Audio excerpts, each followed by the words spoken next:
Welcome to Comics on the Pyre, where everyone can come and indulge in all things comic related, whether it be movies, TV shows, cartoons, video games, or just comics themselves. If you love comic books, then show it by hitting that subscribe button to help this precious media that we all love thrive and flourish.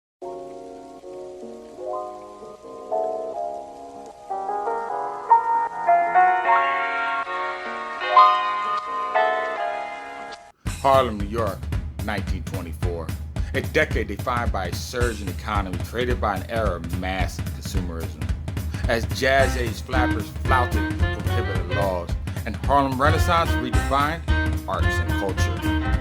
On this night, the Sweet Pickin' nightclub is in full swing. Packed wall to wall with young Harlemites and musicians that are just trying to make a name for themselves. Blaring trumpets sound off over vivid drum beats as New York's youth gyrate to the beat. One black couple in particular are having one of the best nights of their lives. Feeling the music, they let themselves loose, dancing and laughing to their heart's content. But like all good things, it comes to an end. The last note is played, and they debouch into the city streets, thronged by the city's nocturnal denizens. Ruby suggests a shortcut for the park to get home quicker, but Ozzy is unsure. He has heard rumors that the park has been unsafe at night lately. Ruby gives him a jibe look and replies with a mocking remark, "Don't worry, Ozzy, I'll protect you from the big bad wolf," and then giggles to herself. But on this night, there are other things than wolves that go bump in the night. Things much more dreadful. Welcome, comic viewer, to this episode of Comics on the Pyre. Today, I will be going over the first volume of Bitter Root, entitled Family Business, that collects the first 5 issues of the ongoing series. This comic is interesting, as it puts a fresh take on an old bane of our society, the ugly monster known as racism. The comic blends fantasy with realism well, creating monsters, demons, fictional characters, and placing them in real-world events and places, such as the Tulsa race riots of 1921, where mobs of white people attacked black residents and businesses of the Greenwood District in Tulsa, Oklahoma, killing hundreds. This event creating the sparks in which Enzondos become transformed. And what are Enzondos, you may ask? Well, as always, I'm getting ahead of myself. So let me give you some backstory. Meet the Sangieri family, a Van Helsing-like clan dedicated to eradicating Juno from existence. The Juno are internal abominations, demons that consume humans with hate and infect them with evil. The process transformed them into monstrous creatures, predatory and feral, who seek to kill, harm, and maim ones in which their savagery was originally focused on. In their rampage, they infect many others in their path, thereby recruiting unsuspected people in their cause, reminding me of innocent bystanders in the mobs.